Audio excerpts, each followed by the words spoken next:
Almost. Major. Holy fucking shit, this is major!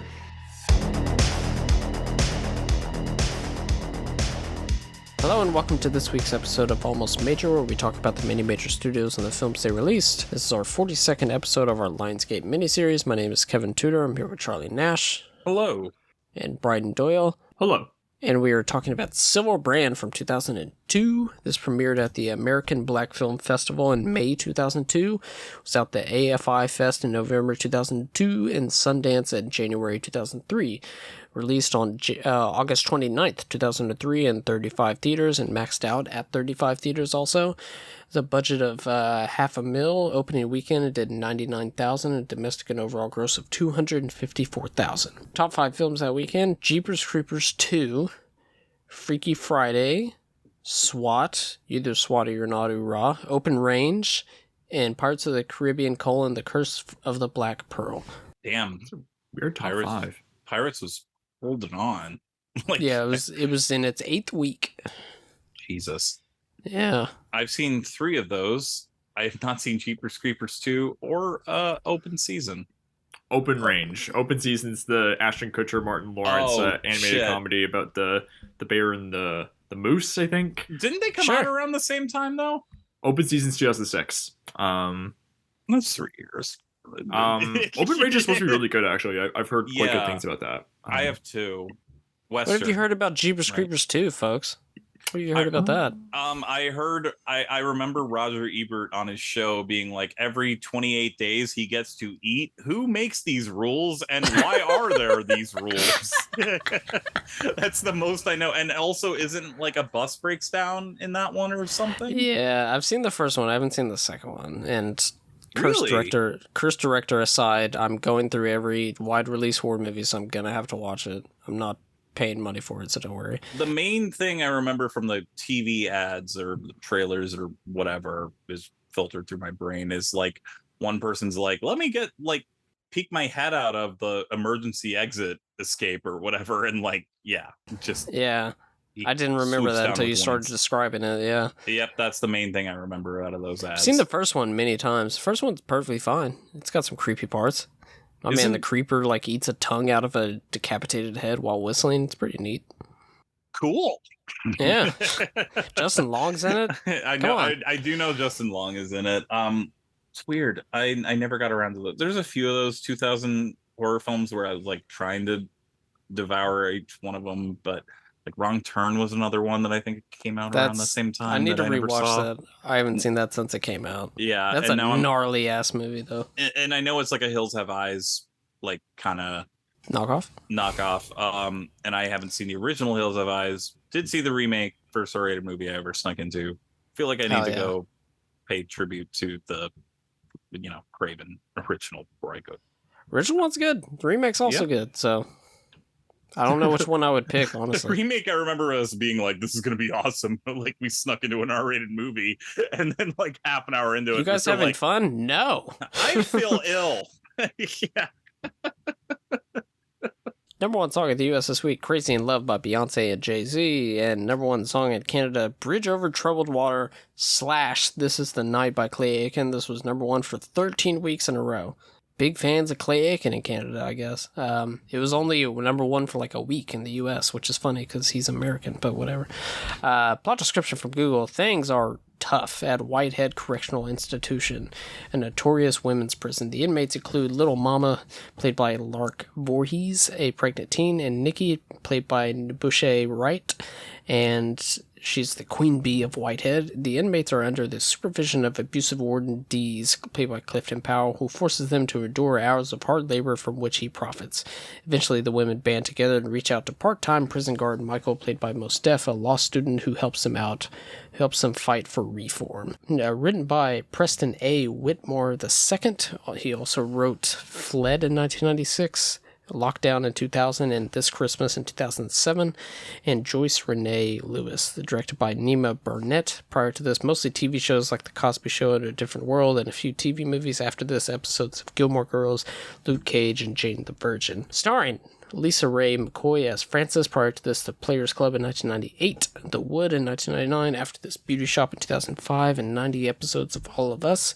Boucher Wright as Nikki Barnes. Prior to this, Fresh in 1994, Dead Presidents in 1995, Johns in 1996, Blade in 1998. After this, the first TV adaptation of Widows in 2002. Clifton Powell as Warden Dees. This man has 257 credits on IMDb and 22 upcoming credits. What? Yes. Working. Prior to this, Dead Presidents in 1995, Deep Rising in 1998, Next Friday in 2000, maybe my favorite role ever in that, Bones in 2001, hell yeah. After this, Friday After Next in 2002, Never Die Alone in 2004, and First Sunday in 2008. And I also say, I pointed out in the chat, also voiced Big Smoke in Grand Theft Auto San Andreas, where he has the famous line, "All you had to do was follow the damn train, CJ." There you go. You mentioned Dead Presidents. I need to see that. It's good. I really need to see that. It's good stuff. He's also in Menace to Society as Chauncey, the guy who gets pissed off at the party. Oh, yeah. That's right. That's right. Yeah, that's right. Menace to Society. I got the Criterion 4K, and I haven't seen it in 10 years, but I do need to get around to revisiting it. Yeah, I have it in a triple pack with that. Set It Off and Friday. Need to see Set It Off too. Set It Off has been on my list for so goddamn long. It's a good time. Yeah. Also starring Yazine Bey, aka Mos Def, Monica Calhoun, Debrat, Lark Voorhees, and MC Light. Okay, can I just say something? I have not seen Debrat in another movie apart from Glitter. Yeah. And I know that how is she in that? She is she does what she needs. I mean, like, you're telling me you haven't seen Kazam with Debrat? She's in that. I have not seen Kazam. Glitter, I think you just need to see it to believe it.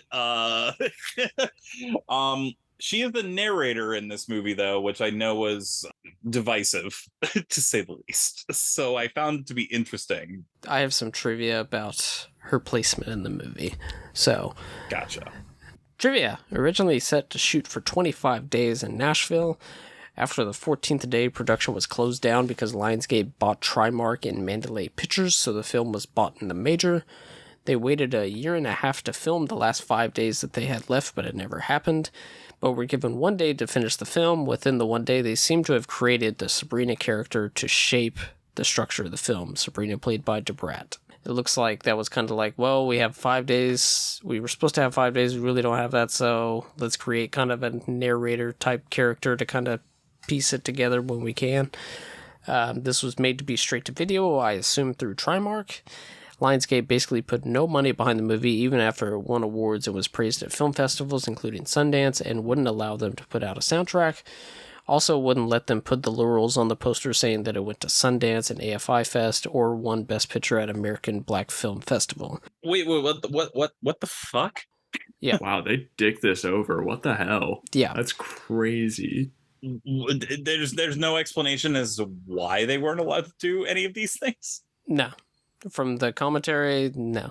Nemo Barnett, the director, was quite upset at how it was eventually advertised with the women on the poster with guns, and she felt that it was exploitative and not representative of what the movie actually is, which, yeah, it's not a... Mm-hmm. It is a woman in prison movie, but it's not a women in prison movie, you know? But yeah, a lot of the commentary is basically talking about how they basically promoted the movie themselves and scratched and clawed as much as they could to get people to talk about it. Now, I do have the DVD of it, and the DVD does say that it won Best Film at American Black Film Festival, but nothing about Sundance or AFI Fest or anything like that. That's so fucked up. Yeah, it's rough. From this moment on, you're the property of the Whitehead Correctional Institution. Any acts of insurrection or insubordination will result in disciplinary action. Do you understand? Yes, sir! New inmate on the block. They were slaves to a system. Get back to work! That exploited them for profit. Nothing will change but the size of our paychecks. Welcome to the plantation system. abuse them for pleasure. She's got this stupid little crush on me. You're supposed to just lay there and take it. And push them Take her back to home. to the breaking point. You're gonna be in here a long, long time. I know y'all over here planning something. I want revenge. Who ever heard of women taking over a prison?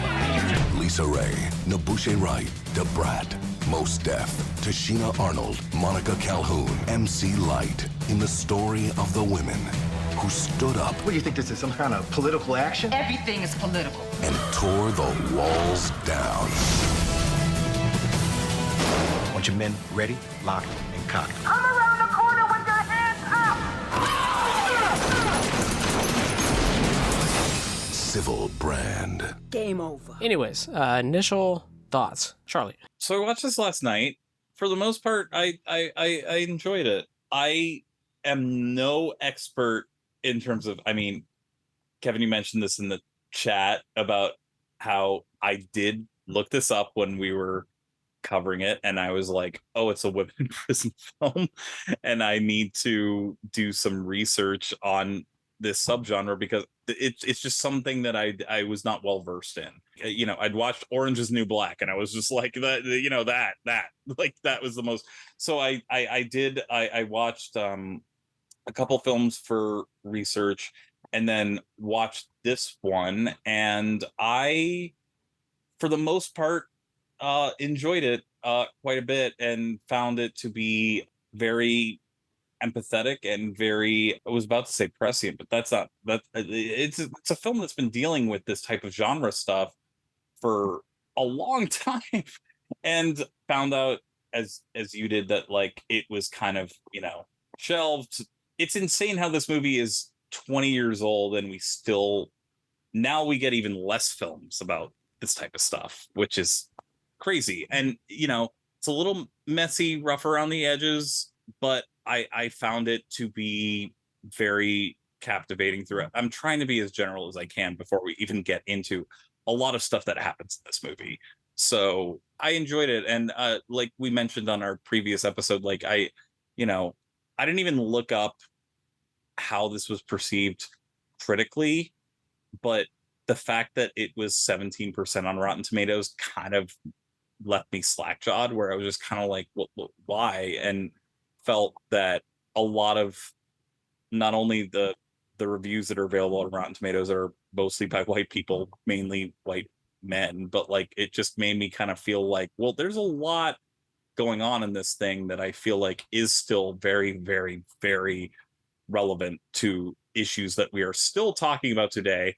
And the fact that this film is that we don't even get films like this made now, and that it was such a struggle 20 years ago, made me think that it's a little sad that this type of homage to, or it's not even a homage, because as you said, they didn't even want to advertise it like this. Like this type of women's picture, especially when dealing with the hierarchy and politics of incarceration against people of color, particularly women of color in this case, made me just kind of sad that we don't get, even if this film is far from perfect, this type of picture doesn't even get made today. And I found there to be a lot to chew on here. Even if I think it loses steam at the end, which it eventually does, I will admit that not knowing much about this film and looking at the way it was marketed, I was expecting something around the exploitation genre that I didn't get, and that's not the film's fault. That is ultimately just the way we even market the film was even marketed, and it sounds like they had production struggles of their own, and so I'm still chewing on a lot of it even less than 24 hours later. So I have a lot of thoughts, still mulling all of them over, but yeah, I enjoyed it for the most part. Brad? Yeah, no, I kind of enjoyed this one too. I do think it's a little rough around the edges, like you said. There's like things in it that like they're ambitious stabs at style that I don't think quite gel. I didn't really like the direct address stuff that Debrat is doing throughout the whole movie. I felt like was kind of redundant, sort of in thematizing the whole movie. I don't have a problem with the movie being didactic. because I like a lot of the points that I was trying to make, like you said, talking about like how basically like this prison, like many other prisons, are functioning as like, you know, modern day slavery, where it's like, you know, they're like making them do this like backbreaking work for like shit profits that like, and then like, well, other people like get rich off of it. Like that is daring to make a movie about that in this time and everything. And like, you know, you're still getting a lot of prison movies now that like, and they're like the prison subgenre, both for like women in prison and men in prison. I feel like that's like there's a lot of movies there and everything, but I don't feel like I feel like there are a lot of movies that are about like prison, where it's about like obviously like the brutality of like that environment and everything, where it's like the guards like facilitating like the violence and everything that's in those environments and everything, but not really talking about like the business behind prisons and everything. I feel like that's not a thing that's often addressed in fiction films. I mean, I know 13th, the documentary by Ava DuVernay, talks about like that's a documentary that talks about the business of prisons. Really good documentary, you know, documentary as opposed to like a fiction genre film. Like, yeah, it's interesting to see this movie try to tackle it. And, you know, not to say that like there are other prison movies that aren't political, but no, like looking at this specific political angle, I think is quite interesting. I don't think, but like, yeah, the direct address stuff, I feel like it's just kind of repetitive to a certain point, where like it's saying like, oh, after like, you know, they like filed their appeal, the appeal got denied, and it'll cut to like Clifton Powell coming up to Lisa Ray McCoy saying, your appeal got denied, you're staying with us for a little bit longer. Yeah. I'm like, okay, I noticed that too, like, yeah. They do that a few times in the movie, and it's like there's like tonal inconsistencies. I'd say not inconsistencies isn't the right word necessarily, but like sometimes like the score is like kind of like got a bit of like a sort of a bouncy, like sort of funky quality to it and everything, where it is like almost like kind of goofy sounding and everything, and it doesn't fit with like some of the, and sometimes it is like this movie does like have jokes in it and everything, like there's like some of the Tashina Arnold lines are like kind of funny, like in their own like sort of like vulgar trash talk stuff. There's a line that I think there's like a your mama joke that she basically makes to another prisoner, and it's like, whoa, geez, it's quite vulgar. But like there are other scenes that like are like genuinely harrowing scenes of violence, and it's like, oh, okay, so like sometimes like the tones don't quite gel for my taste and everything, and some of those like the snapshot edits where like you'll be like just a character like turning into like a black and white negative and everything, or not a negative, but you know, like you know, and it's like it feels like a little bit excessive in a way, and I'm not entirely sure what the point of all that is. It's surveillance, like, I guess. I would, you know what? assume. There you go. Yeah, okay, so that works. The director did say that like they were setting up the end of them taking the tapes by showing like surveillance type footage and stuff like that, and like the high angle shots when they're in the warden's, you know, office and whatnot is setting that up, I guess. Okay, you know what? I recant it then. That's a good point. That's really cool. To have that point. Yeah, you know, it's interesting though. We talked about this too in the chat last night, Charlie. You said that like, were you saying that like some of the reviews were talking about like the melodramatic nature of the movie and everything? Which like, go ahead, please. I'd like to hear. I just think that like, but they're in prison. like what do you do you think it's all gonna be like? And it makes me think about how there were even some criticisms about Orange is the New Black, even like 10 years ago, which I thought were completely understandable as someone who liked the early seasons of that show, where they do kind of make it look like prison is kind of a camp, you know, like a kind of like it's fun in a certain way. You like not fun, but you know, like it's more palatable or enjoyable than like because they made it a very entertaining. Sorry, do you know what I'm trying to say here? I totally know what you mean. Like because there were some that was like, oh no, bed bugs, what a terrible thing. Like, but it wasn't like, you know, they were also dealing with societal hierarchies and racism and all that stuff, where it was just that type of thing. And I did think it was interesting, you know, this movie could have had a lot of correctional officers be white, but a lot of these people who are ordering them around and whatnot and in higher positions of power were mainly black men, that I also thought was obviously very pointed, and obviously, you know, that was meant to make a political point. And I feel like that wasn't discussed in the reviews that I saw it where they're all talking about that as a form of business, which, you know, most def it might be a little on the nose that he's a law student and he's got student loans and all this stuff, but I don't. And there's care. a literal scene where he's googling like prison as business. Yeah, that's Twice. That's not the most nuanced. That's not the most nuanced sequence of the movie. Yeah, there's a few, as you said, Bryden, like telling not showing, where they're like, we're trying to show and not tell, but you're still telling. But like at the same time, I don't mind the bluntness of this.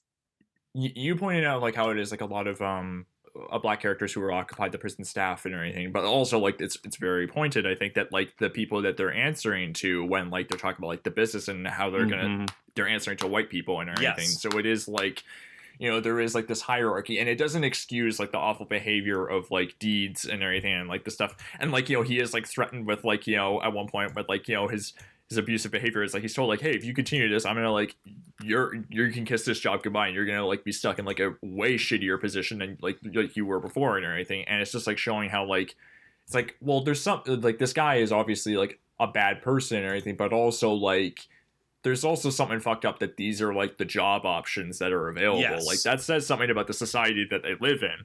The most deaf character, I think, or Yasin Bey, because I feel like that's how he likes to go by now. He is good in the movie. I think like he is like very understated. I think like the understatement that he brings to the character, who is like just kind of, who is like, good at heart, but like is like kind of powerless to like really, or feels powerless to do anything. I wonder if like maybe that's like a character that like maybe. Like I feel like sometimes when people make movies like about cops now and everything, like sort of like similar institutions and everything, where it's like there's like, it's showing like the bad institution, but then it's like, but then there's one character who is like, this is wrong and everything. It's like sort of like, kind of like thinking like, oh, and like there is like literally the line in the movie is like, I guess this guy was okay, he was just in a bad situation. It's like, is that maybe like being too soft on like this character who is like this, he is a cog in the machine, but like, he is part of the machine still. It's like, I don't know. It's kind of interesting, I think, just sort of like his placement in this movie, and also just I feel like sometimes like crime movies about like corrupt institutions, is like there is usually like one character who's like, it's like what, but I don't know. I just thought that was kind of interesting. No, I completely get what you're getting at. Yeah. Yeah. And I think like, yeah, like these are heightened situations, but like the stakes call for them. Like these are horrible situations for these characters. It would be understandably emotionally taxing for them, like where they would be freaking out and everything. And it's like also like what's melodramatic about it. I mean, like I'd be curious to know if like the reviews were like saying what is it, like the uprising aspect of it, like that stuff has happened in real life. I know. Like it's like I don't. It's weird, but it is interesting to see how it is like deliberate. I don't know if deliberately, but like it is not leaning into the more salacious aspects that I feel like this subgenre of women in prison movies can lean into. Like, I mean, like you, I'm not super familiar with this subgenre, but I feel like especially like, it seems like we watched Caged Heat, the Jonathan Demme movie, which is actually pretty good, and for anyone who hasn't seen it, I would highly recommend it. But like even that movie has like I feel like there's like a lot on his mind about like sort of like women taking control of themselves and not like trying to be and being controlled by men, and also fighting back against these sort of like strict gender roles and everything. I feel like that's kind of like what a lot of the subgenre seems to be doing, where it's like fighting against the status quo. And the threat of sexual violence is always 100% lurking within every sequence of this film. Like yes, and is always lurking within the sequence of most of these films. I would like I will say with Caged Heat, a movie I do like, it is like it still does occasionally lean into the sleazy aspects, and it's like showing like they're gonna throw this character in a hole and then they're naked reading a book and everything. Yeah. It's like, and it's like I don't think necessarily it's not like Demi like going like when he's like watching the characters in these situations, but like this movie I feel like it doesn't it feels like it's trying not to lean into those tendencies at all, which I admire and everything, because it's like it's horrifying. Yeah, it treats it a little more seriously, which from what I read seems to have been like because it treated it a little more seriously, and like you mentioned, Kevin, that it wasn't trying to be an exploitation film. People like tried to knock that as if it's not fun, where it's like, but it's not trying to be fun, and this is always a very real threat that women face in this environment, like, and in life at all time, like it's just that thing. Like, I found researching the initial blurbs about this to be frustrating, and Kevin, all the additional information that like they couldn't advertise this and that and like all that to be equally, I don't want to even say confounding, because I understand marketing, it makes that more difficult, but it does make it very aggravating to read about, as a time capsule. Like, you know what I mean? Yeah, I will push back just at the idea, though, of like, I understand that like an exploitation movie isn't what she was making, but I do think like there could be value in a serious movie that is just like dealing with like the issues that like a straight up drama that is dealing with like these issues that happen in a prison, and then making a genre movie with like action sequences that also has political stuff on its mind. There's value in both, I think. Of course, just to be clear. But yeah, no, I thought this was there's a lot of interesting stuff to think about with this movie. You do grow to care. Oh, it was the point that you made about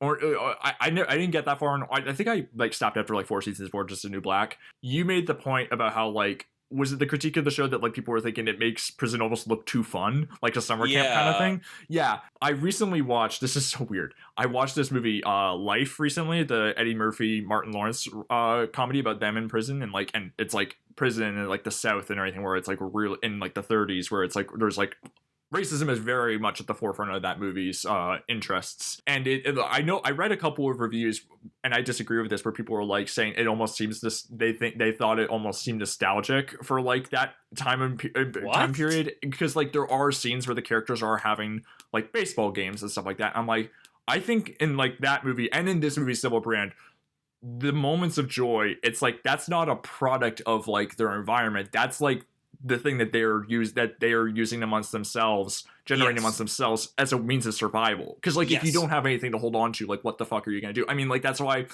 they're holding on to their humanity. I mean, it's very pointed that like when Lisa Ray McCoy, her character's name is Frances, and I think she's called initially when she gains Embouchet Wright's respect, Wright calls her like, oh, like she calls her by her last name, and then she says, call me Frances, like that's my name and everything. She wants to hold on to that, and then she's trying to remember like her daughter's name and like all these details, like anything that she can hold on to, that's like how she'll survive and everything.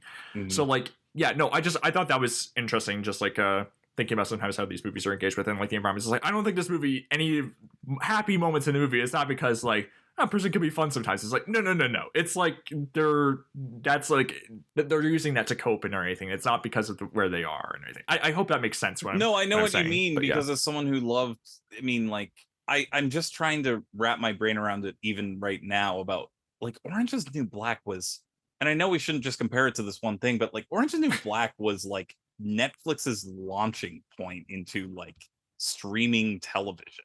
Like that was a huge House of Cards. It was House of Cards first. That's a good point. That's around the same time, right? But you're right. But the drama comedy, those were the two bangs to start out Netflix. Yeah, and you brought that up. I mean, Orange is the New Black was technically labeled as a comedy. I would say it's much more of a dramedy more than anything. But you mentioned this, and it's like this movie came out 10 years before that. Nobody wanted to go near it. People didn't want to market it as a certain thing. You couldn't even reference accolades for this thing. But Orange is the New Black, you make that palatable. And I'm saying this as someone who liked the first 3 to 4 seasons. I don't remember exactly, but like everybody watched that fucking show.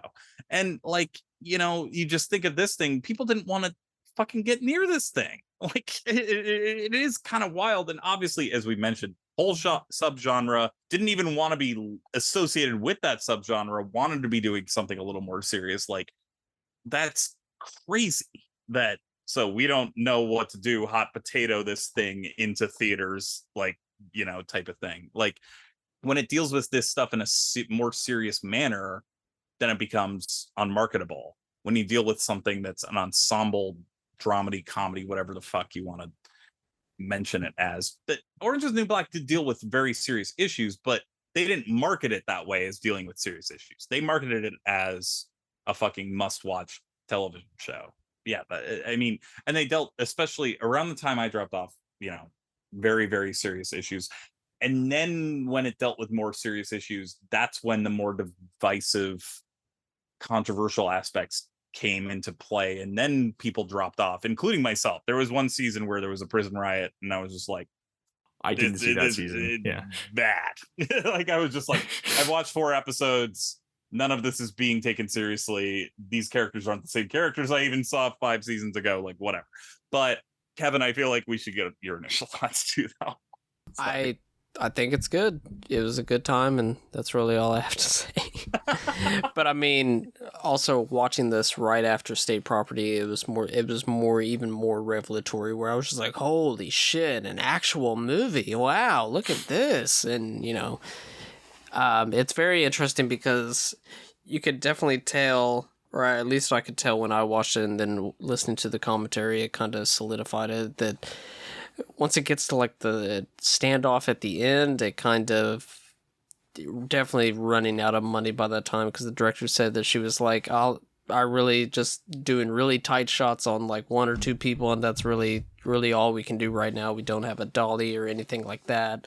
I thought this was an instance of them like not having any money or running out of money is whenever they like surrender and it just like freeze frames on them, something like that. I was like, oh, they kind of maybe ran out of stuff. But the director said that it was never in the script to like show them going out in a blaze of glory or anything like that, and never wanted that to happen. So I thought that was a budget constraint, but no, that was actually meant to be in it. But also there's also like, just for the sound of it all, there's like anytime like a quote unquote bad person shows up, there's like a rattlesnake noise like every single time. I noticed that. Yep. Just really weird, cheap stuff like that. But that didn't take me out as much as anything in like State Property, so I was like, it's fine. It's a completely different movie than State Property. And I also want to mention, maybe the reason I was so harsh on State Property was you two watched State Property first. I went backwards in terms of that and was like, State Property, I was like, what even is this? Like, where is this? I was like, Kevin, you mentioned even before I watched this, like, they were mad that they promoted it as like it has exploitation imagery on the marketing posters and stuff like that. And I was like, when are they going to do the Uprising? And then the Uprising is an anticlimax. And you're right, that does kind of read like they ran out of some money and stuff like that, but that's also not the point of the movie. And then what I was left with was everything that came before, which is obviously the most important part, even for some of these films that we mentioned. And it's interesting too. I swear I'm not going to make this all about Orange is the New Black, but that is a relevant thing to bring up as a point of comparison, because, you know, like, that did garner a lot of prestige and was like a mainstream thing. Whereas I feel like, just from like getting a glance of like a lot of the movies that like that fall into the women in prison subgenre, a lot of it is on the fringes of like independent movies or exploitation movies and everything, not necessarily like mainstream stuff that like, you know, see in multiplexes or something, or like, you know, see on like, you know, TV networks necessarily. To your point, I think it's fair to bring up Orange is the New Black, because when was the last thing that dealt with women in prison that was not even this big, but like in general? There's the Australian show Wentworth, which I've never seen, but like, you're right. Nope, you're absolutely right. Yeah, and like, it was funny like looking up also like women. I was trying to like, I was over ambitious and like scaling out like how much research I could do and everything, but I was like thinking like, Broke Down Palace, is that it's a movie about girls who go to prison? And I was like, I don't know if that's necessarily the same kind of genre, but then like, yeah, like a lot of Chained Heat with Linda Blair and like Caged Heat by Jonathan Demme and like other stuff. And like, I also mentioned, I watched this research, John McNaughton's segment for the Showtime series Rebel Highway, which was like an homage to 50s exploitation movies. And he did one called Girls in Prison, where it's like, you know, Anne Heche and Ione Skye and like a few other people who like are in prison and everything. And that one feels like it's kind of like a knowing send up. It feels like it's kind of like leaning into the cheesier aspects of that subgenre while also taking it like fairly seriously and having like, you know, political stuff on its mind. Like Ione Skye's character like was writing a communist play and everything, and like stuff like that. It's like, I don't know, it's a lot of this stuff, like I said, that's like an episode of a TV show that like that lasted like 1 season, and like a lot of like movies that like were probably made by, you know, maybe there were studios and everything, but not like the major studios, you know. And I think it's interesting also to bring up that, like, from what I read, some people were criticizing this of like reveling in the dourness or the unpleasantry of what women deal with in prison, which is like, that's kind of the point of the movie. When you have this whole subplot about two of the women in solitary confinement and how they bond together, which we will get into, I'm sure, that's supposedly like, oh, it's not pleasant, where it's like, but this is something people go through. It's also directed by a Black woman, which I feel like nobody really mentioned in the reviews, really, about how that point of view is very integral to the perspective that is being brought to the subject matter. So right, and she mentions in the commentary like all the things that probably would have been in, but she took out, or because it was also written by a Black woman as well. Like when they get into solitary confinement, they are in their underwear, but she was like, I forget how she was bringing it up, but it's just like kind of like, why aren't they naked? It's just like there's no reason for that type of thing. So it's like she's going to be that. And also the rape scene is bad, but it would have been so much worse if it was not from a woman's perspective or something like that, especially around that time and stuff like that. Now, There's the aftermath. The movie doesn't want to linger on it. No, like, it cuts away like very quickly. And like, there's even a really, I mean, if we're going to go through the plot synopsis, there's something involving, as I mentioned, sexual violence always being at the forefront of this thing.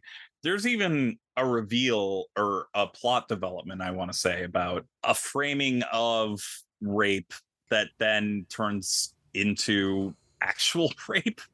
That is also upsetting. Like, are you talking about like the scene where Tashina Arnold is like, she wants to get the right camera angle to make it look like, and but then like, you're like, oh, it's like this is going farther than I think she planned, or like it's like, that's like, a tough scene. Those are tough, but I feel like from what I gathered, like this is stuff that we're not wanting to, for as rough as this movie is around its edges, as we've all mentioned, like this is stuff that people are afraid to go near, and obviously it's not anything that we are like it's not like we turn this movie on and we like want this stuff, of course, but like it's stuff that needs to be discussed in art. I think the difference is it's rough because of the subject matter, not because of what it's showing more times than not. Exactly. Perspective is important too, where like I'm talking about the character too, like in that scene with Arnold, like I said, I don't think the movie wants to linger on it, because I think like when it shows like the CCTV footage, it then like cuts to like the moment after it's just it's happened and everything, and it's like, you don't want to be like, the movie doesn't seem like it needs to like, doesn't want to like have us like sit in that moment. It doesn't see it as necessary, and it's on Arnold's face and anything. And then it does progressively like zoom out to reveal Powell, like, you know, in like the foreground or like right next to her and everything, but like it's like prioritizing her perspective first than like her sitting in like that moment as she sort of like processes all of this. So I think that's like really key to talk about when we're talking about how these violations are depicted in media. Yeah. Instead of just going through the plot, like which we said is very, very long and complicated as far as Wikipedia says, what are just some main scenes that we could point out? Because, I mean, there's obviously the assault that turns into a miscarriage, that turns into Lark Voorhees' death, which is rough, but then that sets off the entire standoff and everything like that, which, as much as it feels stunted because of the budgetary restraints and whatnot, I feel like that's obviously when it's at its best, because it's just electric. Like it is. I did think about how like when we were like we're covering this, I looked at the poster and was like, oh, okay, this is like, again, an exploitation movie. And then you get to the end and nobody's deaths are on screen. like it literally is just guns going off. Even talking about it now, it feels like this whole movie was trying to get at very serious issues and was kind of done dirty. It is really difficult. I mean, you don't see the deaths at the end. It's like, but I don't think like, I mean, no, you don't need to see that in graphic detail for the ending. No. To feel deflating. Like it is like, I mean, I guess like then like it does, I don't know if I'd say, no, I wouldn't say this is like a sort of like a, but I'm like, Debrat just like at the end of the movie, like doing like a call to action. I mean, it is didactic, I guess, but like it's like, it does sort of, I don't know. The ending of this movie is like kind of like it's not trying to be, I guess, a rousing scene, because it's just like, well, like there's nothing else for them to lose and everything at the end of the movie, which is like so it's like sad that this is what they've been pushed to this situation. Yeah, I would say to your point, Bryden, that like to have Debrat saying it in a tone that doesn't match what we've just seen or not seen even does feel a little jarring and weird. And then this happened, and then and then the stuff she says at the very end, I'm like, good, that should be bullet pointed. But I mean, I don't know about you guys, but like nobody I know is like this on Letterboxd at all. Yeah. Like, yeah, it's widely accessible. I watched it for free on YouTube with you can watch it for free on YouTube with ads, or you can watch it on Tubi. So like it's out there, like for people who want to see it. It made me grateful to see it because, like, I mean, you said this about State Property, Bryden, but both of these movies, I would not have seen these were they not for this podcast. And State Property, well, I found it to be a bummer. And that's when you pull the short straw. yeah. But this one, I was like, there's so much. Like, I feel like I got so much out of this movie, even though I found it to be deeply flawed. Like, sometimes you just see something. Like, there are so many things I would have sought out for comfort that I would have just evaporated from my brain, and this one will be, stewing in my mind for a while. One scene that is striking that I think we were talking about in terms of the melodrama is the scene of Lisa Ray McCoy finding out that her daughter got hit by a stray bullet. Yeah. And it's is it her sister who comes to? It is. Yeah. Comes in and says this happened, and she becomes hysterical, which how can you not be? And to see people write this off as melodramatic or shrill or whatever the fuck kind of like pejorative, it's like, what the fuck do you think happens in real life? what you're not gonna have a reaction to that if you're in jail away from your child? Like, Yeah. I mean, I'm just reading through my notes on this. Like, there's stuff in it, like I said, like there's like occasional things in this movie that like don't entirely work, even though like it is like a bold choice and everything. A lot, like there are a lot of strong. We were talking about State Property. It's like I feel like you didn't make a lot of choices here. Like with the direction here, it's like even when the choices don't necessarily work, it's like you're trying something, and like you said, like it's like if you think about it a little bit more, even talk about it a little bit more, it's like, oh, that's interesting. I wouldn't have thought about that. Like the survey, like the snapshot stuff. It's like I wouldn't have. Maybe this is me just maybe not necessarily using my full brain power, but like talking about the surveillance angle and everything throughout the movie. It's like, oh, that is interesting, and like that does like if you think about it like that does work. But then like also just like little stuff like we talked also about State Property and how like the songs in that movie just don't really register at all. The songs in this movie are pretty on the nose. It would not surprise me if I found out that they were like written for the movie and everything. But like there's like it does work, I think, to like comment on like what's happening in the movie. Like there's the line in one of the songs is like there were no mirrors in my nana's house and everything. And I think when talking about a movie where like the characters are like holding on to their identities, their sense of identity and sense of self, like just by a thread and everything, I feel like that is like it does like have a certain thematic power to it and everything, where it's just like them trying to hold on to like their sense of self, and like just also like weird details too, like like the Officer Deeds, like, or Captain Deeds, yes, his office, like he has a pot of flowers in his office or anything, but like if you see in like the shot, it's like they're wilting. It's just like just like kind of like if you notice it, it's like, oh man, this is just like showing just how rotten this guy is and everything, just from the core. Yeah, but bluntness is not it's not a bug, it's a feature, to quote Chris File is on a previous episode. I mean, and to make your point, I mean, I didn't want to bring this up in case we went to the plot synopsis, but I'm going to bring it up now. The scenes where Francis and Nikki are in solitary confinement, and Nikki has to resist getting hooked on drugs again. Like, we've seen a lot of scenes in prison movies, whether they be like any kind of prison movie. Like, I just think of Shawshank Redemption, where Tim Robbins is just in solitary confinement, and the warden's like, I think he can hold on a little bit longer, and it's just like, oh, what a and this isn't a knock against Shawshank Redemption, but it is just like that thing where here we get a scene where Nikki and Francis are in solitary confinement, and their bond Francis uses her bond with Nikki to get her to resist from using again. And obviously it results in the uprising still happens and stuff like that. But that whole sequence I found to be very powerful especially considering that they're being brutalized. They don't have a lot of clothing on. It's not being objectifying towards them or sexualizing them in any way. It's genuinely just about their emotional support for one another. I found to be pretty moving. Final thoughts. What do you got? No, it'd be curious. I am curious to see more movies in that. I know, obviously, we talked about how like this isn't necessarily like a typical women in prison genre film where it's like, you know, sort of doing into the more like pulpy kind of like salacious. Perfect word to describe it. Pulpy roots. Yeah. Like I am curious to see movies of that ilk that like are that fit into the subgenre. Like I know like Jack Hill, I think, has a few of those movies that I've heard are supposed to be quite good. I would like to see those.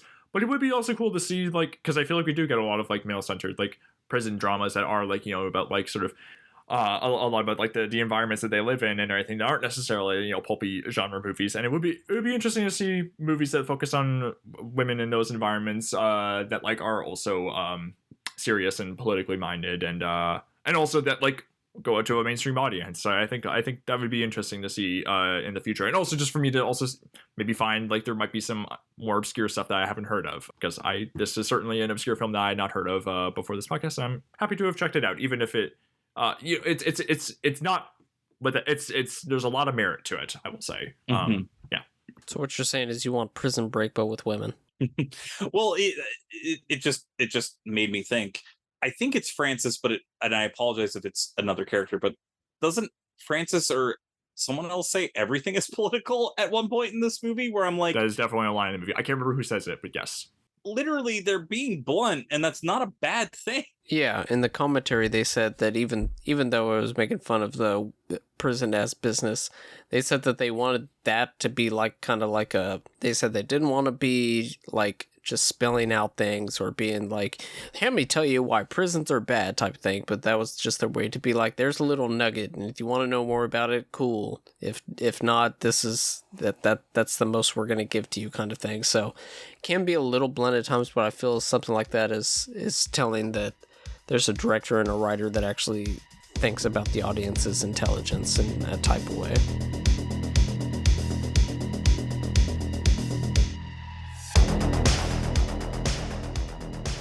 Thank you for listening to this week's episode of Almost Major. Please rate, review, and subscribe to us on iTunes. Please follow the pod on Twitter at Almost Major to keep up to date with what movies we will be covering in the future. Myself, I can be found on Twitter and Letterboxd at KevBonesy. Bryden can be found on Twitter at Bryden Doyle and on Letterboxd at JDoyle. Charlie can be found on Twitter and Letterboxd at CTNash91. Once again, thank you for listening.